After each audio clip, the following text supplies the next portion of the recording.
السلام عليكم ورحمة الله وبركاته. أهلا وسهلا بكم في قناة المهندس للصيانة. إن شاء الله نتعرف مع بعض كده إزاي نوصل الأجزاء الكهربية لتكييف يونيون إير، سواء كان الكمبرسور أو موتور المروحة. يعني سواء كان الكباستور ده المسؤول عن الكمبرسور أو الكباستور اللي مسؤول على موتور المروحة. فيلا بينا توكلنا على الله. بسم الله.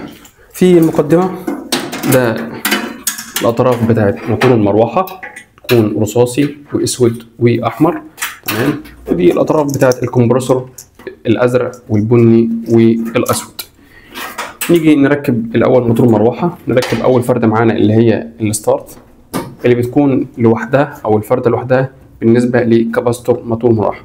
على فكرة الكباستور ده جهاز 1.5، الكباستور بتاعه 3.5 UF. يعني الكباستور ده لو فيه مشكلة الساعة بتاعته هندسة 3.5.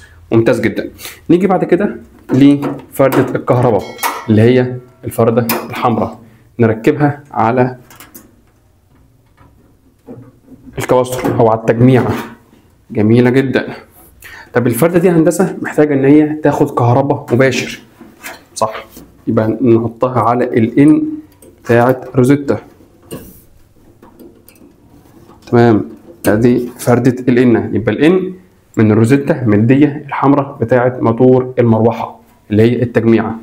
مع كده فاضل معانا الفردة الأخيرة اللي هي فردة الكومن أو فردة ال، ناخدها من الروزيتا اللي هي السي اللي على الروزيتا، تمام. جميل جدا.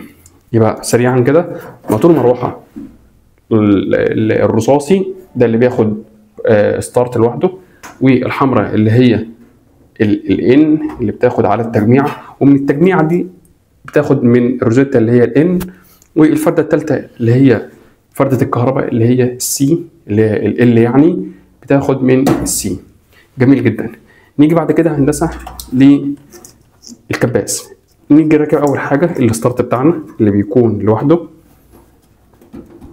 يبقى الستارت اللي هو الازرق ده على الكباستور بالنسبه للكمبرسور، وبالنسبه لموتور المروحه رصاصي.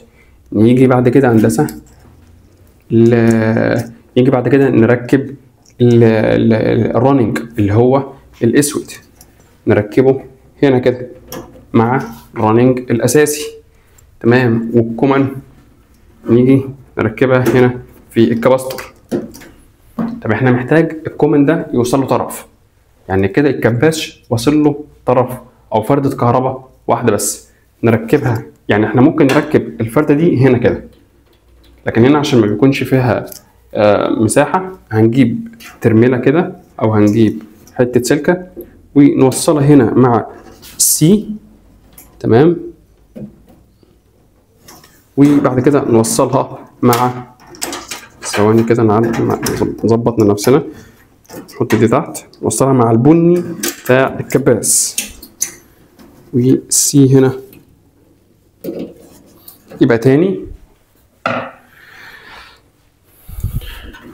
موتور مروحة رصاصي كباستور، أحمر كهرباء، أسود كومن كباس، أزرق كباستور اللي هو الاس اللي هو الستارت، أسود اللي هي الان اللي هي مع التجميعة، بني كومن.